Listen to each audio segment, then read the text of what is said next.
السلام عليكم ورحمة الله وبركاته. أصدقائي الكرام، كل التحية والتقدير لكم. اليوم نتعلم رسم البيوت ورسم طريق رائع، شارع من الشوارع الأنيقة الجميلة، المكسوة بالخضرة والأشجار الرائعة. تأملوا معي كيف نبدأ هذه الأشجار البعيدة بضربات اللون الزيتي، وبعد كده بضربات بلون أخضر فاتح شوية، ونبدأ على رؤوس الأغصان وقمم الأغصان باللون الفاتح، اللون المضيء. وضعنا هذه الضربات ونزود اللون الأبيض شوية، ونقوم برسم الأغصان البعيدة جدا هكذا، ونزود الإضاءة في الأطراف بشكل أكبر شوية، وقليل من اللون الكشميري البني في هذه الأجزاء، وبنزود الإضاءة أكتر. طبعا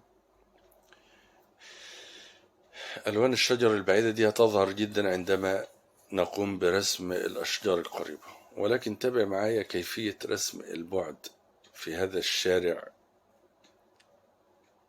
والمساحات الخضراء بنقسمها، المساحات الخضراء اللي هي أمام البيوت بنحددها بشكل مبدئي باللون الأخضر المضيء، أخضر الكناري.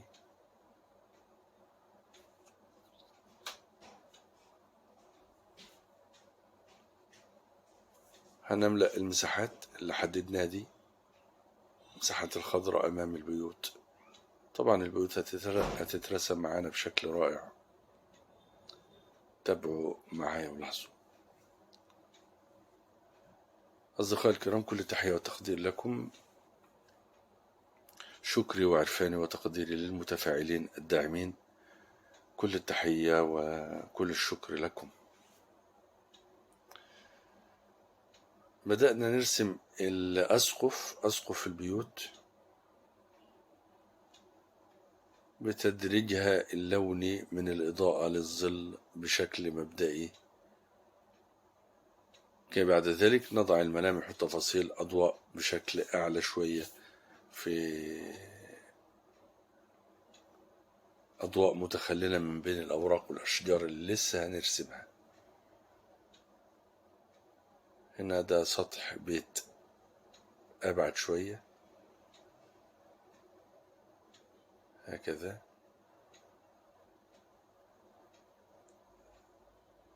باللون الفاتح المضيء هندي طرف البيت ده كده هكذا، كي يحدث التباين والفرق بين السقف القريب والسقف البعيد. هنا الجزئية المواجهة للضوء خدت لون مضيء أكتر، فيه اللون الأصفر واللون الجملي أو اللون الأصفر البرتقالي،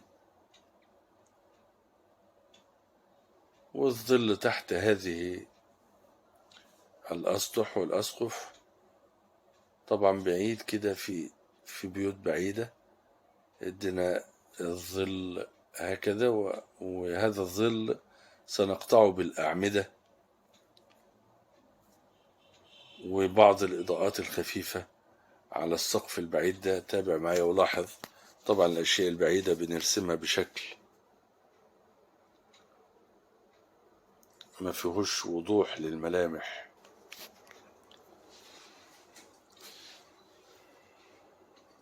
تأثيرات. هنبدأ نرسم الشبابيك والأبواب.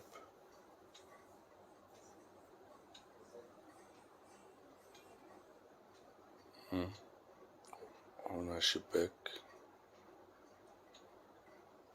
طبعا، وظلال الأسقف دي على الحوائط هنعملها بشكل رائع إن شاء الله الآن.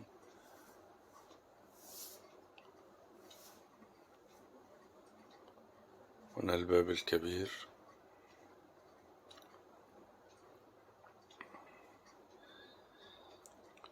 جسر الظل بين السقف والحوائط.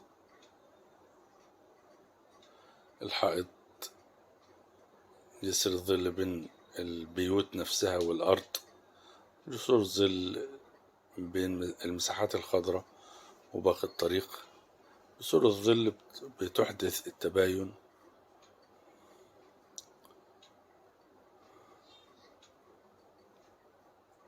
هنا سقف البيت البعيد جدا ده بشكل سريع،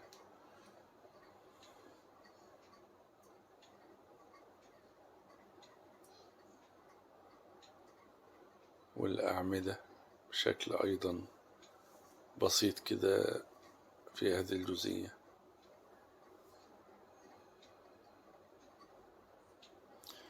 الحائط ده هنديله لون داكن شوية. الحائط حائط البيت، تاني بيت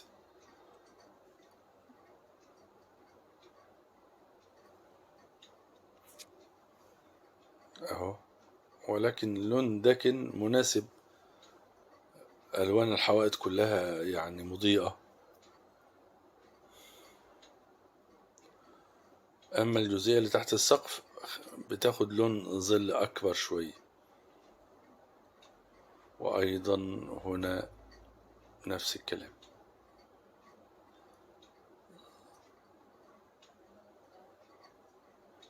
والحائط بتدريج لوني رائع هكذا.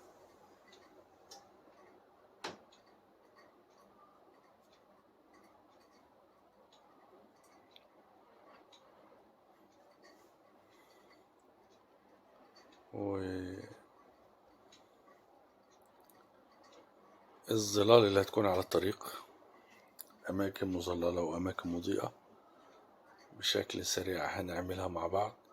والبقع الضوئية في الأطراف هتبدو رائعة إن شاء الله. ظل الطريق،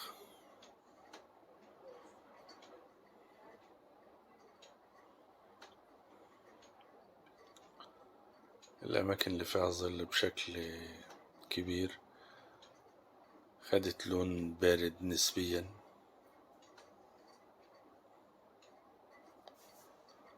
سايبين أماكن الإضاءة اللي هنضع فيها بلون أصفر فاتح جدا مع اللون الأبيض هكذا، اللون الأصفر.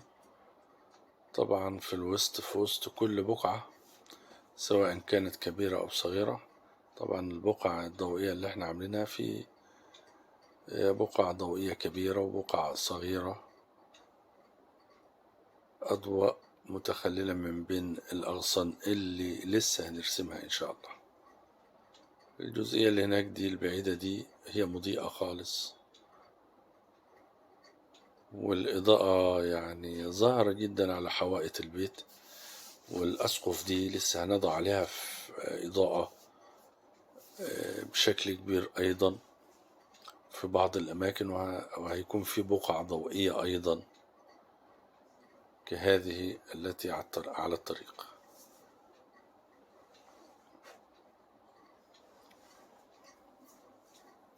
ظلال وإضاءة بدرجات. الألوان اللي أمامنا دي ألوان مفرحة.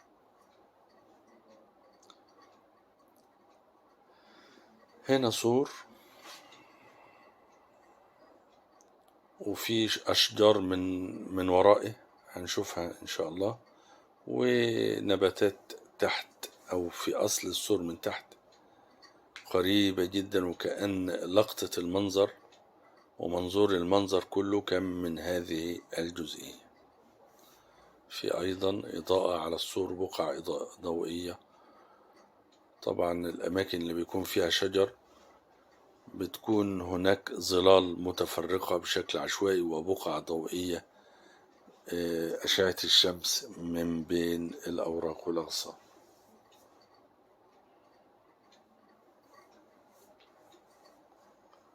بنزود الإضاءة في الوسط، في وسط كل بقعة بنزود الإضاءة بشكل أكبر. والإضاءة اللي اليم هناك دي طبعا ظهر بشكل أكبر. السور طبعا الظل تحت النباتات الأول هنا كده، وهنا بنضع ظلال النباتات. طبعا النباتات هنا هتكون أغصان فوق بعضها وكداوي النباتات، فاحنا بنضع الأماكن العميقة مبدئيا، والأجزاء البيضة دي هنضع عليها بالأخضر الفاتح المضيء لتبدو وكأنها أغصان بعضها فوق بعض، وهناك أعماق ومتخللات. باللون الداكن بنضع أماكن الأعماق كلها الأول كما نشاهد، وبلون أخضر فاتح هنبدأ ندي الأطراف اللي كنا سايبينها أبيض.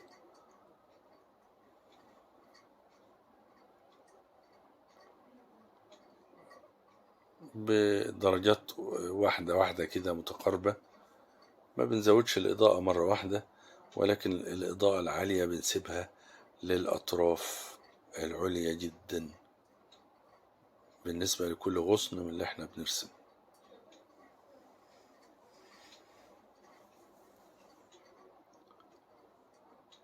الدرجات الأخضر باينة أمامنا، الدرجات الداكنة اللي بدأنا بيها، والدرجات اللي أقل ظلا والأكثر ضوءا ظاهرة أمامنا، لكي بعد ذلك بضربات بلون أخضر فاتح بشكل أكبر وهندي الأوراق وأطراف الأغصان.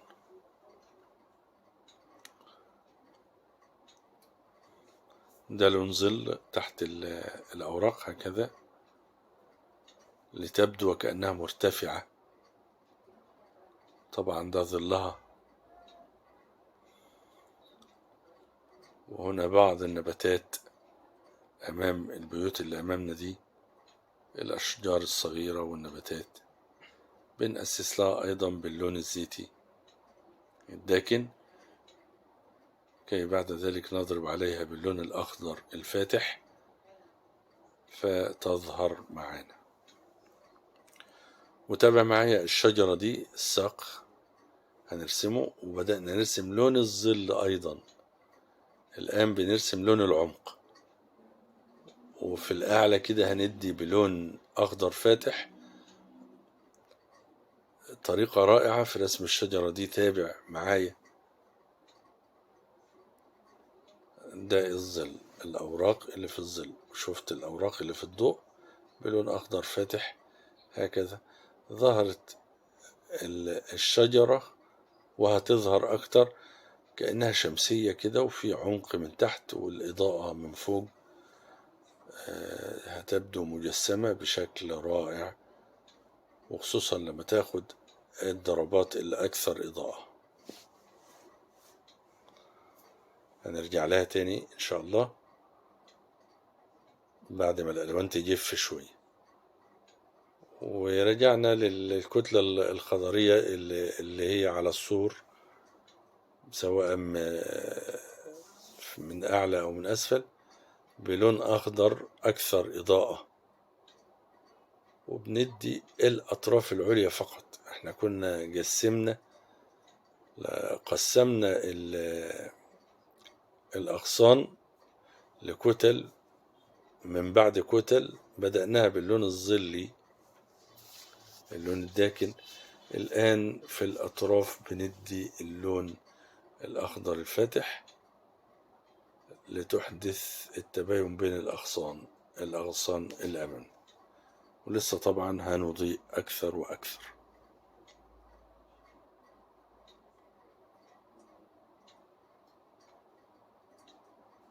كلها درجات متقاربة من اللون الزيتي الرائع. اللون الزيتي ده اللي هو معمول أيضا، اللي هو يعني مخلوط بالأصفر، الأصفر والأزرق، وبعد كده هيدينا أخضر، طبعا أخضر صريح، نضع عليه الأحمر، قليل من الأحمر، فيدينا اللون الزيتي الرائع ده. وبدرجاته، نزود الأصفر شوية يديك درجة، نزود الأزرق شوية يديك درجة، نزود الأحمر شوية يديك درجة تانية، درجات كلها متقاربة. أسرة الزيتي، اللون الزيتي بدرجاته. الآن بنضع ظلال على الأرض، ظلال النباتات، وهنفصل بينهم بجسر ظل غامق خالص، زيتي غامق خالص إن شاء الله. الآن تابعوني، فيحدث تباين رائع بين الأرض والنباتات. بنزود الإضاءة في الأطراف العليا إزاي؟ تابع. دي تفاصيل مهمة، ودي ملامح لازم تكون واخد بالك منها. طبعا في كتلة خضرية تانية، كتلة من بعد كتلة، كل كتلة لوحدها بتاخد إضاءتها لوحدها. الكتلة القريبة دي هتاخد إضاءة في الأعلى، الجزئية دي عليها الضوء بشكل عالي.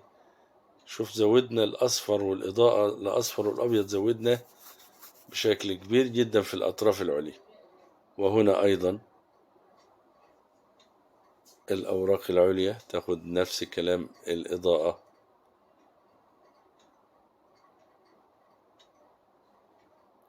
والسطوع على الأوراق العليا.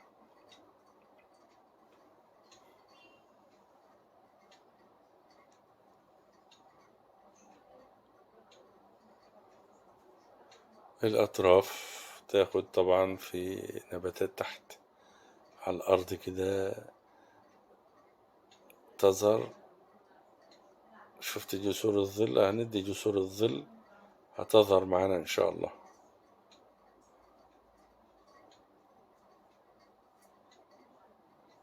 بنزود الظل بين الأغصان وبعضها، وتحت الأوراق على السور نفسه زودنا الظل شوية، فظهر كأن هنا عمق. تابع معي. ووزعنا الظل. هنا الأخضر على الكتل الظلية اللي وضعناها، نزود الأخضر شوية عليها. هنتركها وندي الأول الساق، تفاصيل الساق، ساق الشجرة اللي معانا دي مضيئة في الجزئية دي، ولكن تلاحظ الجزئية اللي تحت الأوراق داكنة ولسه هنزودها يعني ظل شوية. الأوراق طبعا مظللة على الساق نفسها بفروعها اللي تحت الأوراق مباشرة.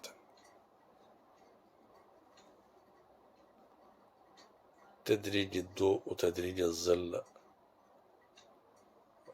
وكل درجة في مكانها، ده بيشكل دهشة بصرية للمشاهد. ودي من أسرار الجمال في الحقيقة، جمال لوحتك إن يكون فيها إضاءة وظلال، وأعلى إضاءة وأعلى ظلال. أعلى الإضاءة بتكون في الأماكن القريبة جدا والمواجهة للضوء، وأعلى ظلال في الأماكن العميقة البعيدة عن الضوء. في الحقيقة كلمات بتتكرر، ولكن تكرار هذه الكلمات يدل على أصالة هذه المعلومات وعلى عمقها وعلى قيمتها، إذ أنها أصبحت قواعد لا تتبدل. فقط عليك أن تدرك هذا وتفعل هذا من خلال أدائك وشغلك في الواقع. ستجد أثر هذه المعلومات. في الأطراف بنزود الإضاءة، أعلى إضاءة، وهنزودها كمان. احنا يعني طول رحلتنا بنزود الإضاءة شوية ونزود الظل شوية، وكل ما بنزود الإضاءة والظل وكل حاجة في مكانها بيحدث التباين بشكل عالي. والتباين ده اللي بيحدث الدهشة للرائي عندما يرى أعمالك. هنا بنزود أعلى إضاءة في الأوراق دي أهي، خلاص في النهايات الآن. بنزود الإضاءة الأعلى على الإطلاق. شفت الظل اللي وضعناه في البداية في العمق تحت، ظهرت الشجرة مجسمة بشكل رائع. والبيوت هندي لها الإضاءة الآن أيضا بشكل عالي هكذا، وطبعا إضاءة في أماكن معينة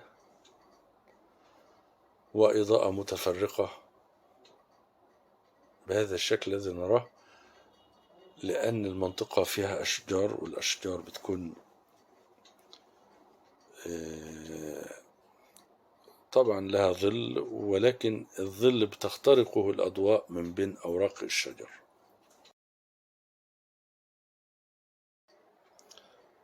على العموم نحن الآن في اللمسات النهائية للمنظر اللي معانا، بنبحث في أرجاء المنظر عن الأماكن الأكثر إضاءة ونضع فيها الضوء بشكل أعلى هكذا.